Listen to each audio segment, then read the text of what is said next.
as an educator, there were needs, there were shortcomings that I was seeing, and particularly at the stage of the education. I was actually responsible for the last year of their formal dental education in undergrad.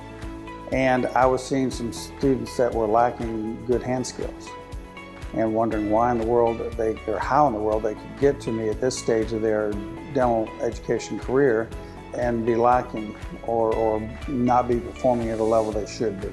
So I was really looking for some technology that would help us improve that and make it so that when they did get to that level, that was not the issue of concern. We could refine the skills and the knowledge that they had and add to it, but we weren't stepping back into the earlier phases of their dental education and trying to do something that should have already been accomplished. You want to know that before you take on a profession as big as dentistry, that you can actually do the job. One of the things that we have found in education of dental students is that many students, some, not a lot, but many students come to school and they do not have that eye-hand coordination. So if you don't have that eye-hand coordination, it's not that you can't learn it, but you need extra time to develop that skill. It's not something that's innate with a lot of people. It's something that has to be developed. So by preparing yourself to go to dental school, you spend time working on developing that skill. By the time you get there, you're much more proficient, much more confident. If you want to waste $250,000, $300,000, by all means, don't do the preparation. But the big pieces that cost you a lot of money to find out that you're halfway through and you really don't have the skills to do it. I would much rather know ahead of time that I need to make the decision that maybe I need to go another route because I may not be good at this. And this is one way to know for sure that you're going to be good at it and before you ever enter dental school. You know, one of the saddest things we see is students struggling through their first 2 years because they can't develop that skill. Their hands don't do what their mind knows that they have to do. It is not a matter of not being intelligent enough. That is apparent. There's so many bright students out there. The skill is more of a hand skill, and the coordination comes between what the mind thinks and the hand can perform. We have not had a way to test this before now. From an educational standpoint, we prepare the students to take the specific exam. And so for me, it is not standardized. Each one is a preparation for that particular exam. And so they're subjective. You know, one criteria for one exam is a little bit different from the criteria for another exam. I'm actually quite confused as to why there's not a standard out there and why there hasn't been an objective assessment of ability.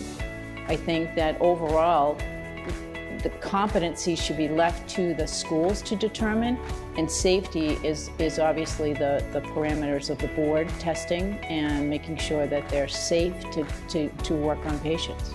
It is an objective assessment based on measurement and artificial intelligence that proves, you know, what is passing and what is failing.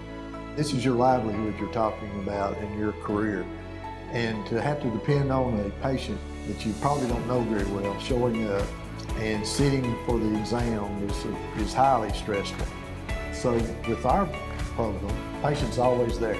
And another thing is the objectivity of the exam from a student standpoint is I know I'm going to be working on the exact same patient that everybody else is working on. And I know my patient's going to have the exact amount of decay that everybody else is having to deal with.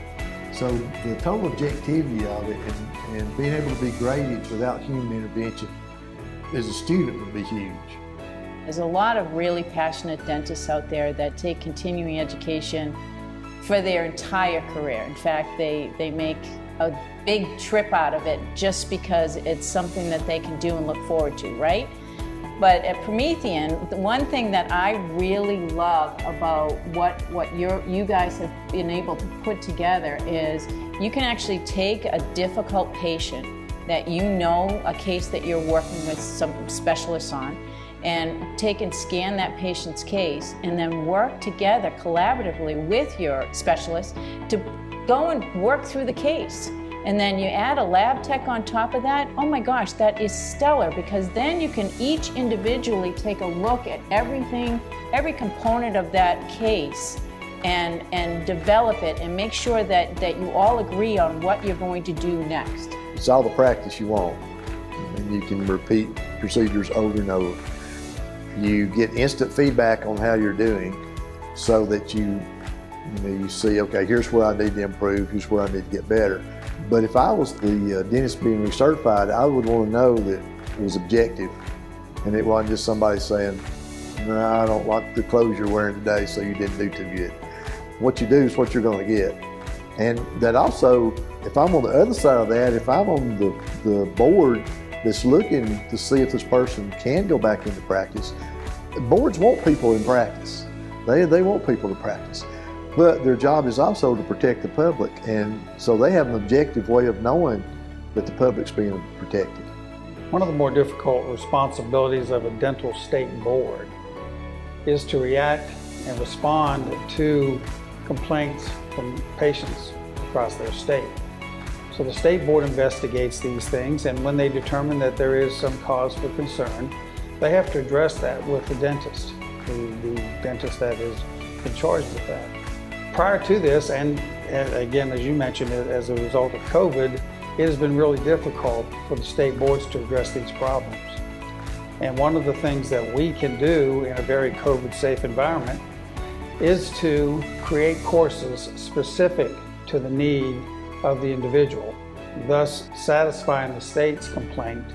And we can also report on the results of the courses that we submit, that we administer for the participants, on the improvement, on the status of the individual. And when necessary, report that there was no improvement or that the standard of care has not been met. So the issue is, again, what is the infraction? What is the proper action for the infraction? And then creating a course that addresses that appropriately. I think one of the greatest success stories of any practicing dentist is to see the patients that you're treating and see the families that you're treating year to year, and to be able to interact with them, to know that you're helping them, and to develop friendships. So the ability to actually treat them over a long, extended period of time, that was very rewarding. I think that we can't wait for everybody. I think we just have to take the jump, and I think eventually people are going to get on board and say, yeah, you know what, this is a better option. I truly believe in this concept. I believe in what we're trying to accomplish. And when you believe in something, it doesn't matter if everybody else comes on board. You just need the people that understand how important this is to start aligning with you, and I think the rest will take care of itself. We have an obligation to these students to ensure that anything that we do provide for them doesn't add cost to the bottom line for them, because already I think it's just so expensive, and it's just a daunting task to overcome paying back this debt. You have to be extremely focused and extremely on point with what you do financially when you're done with school.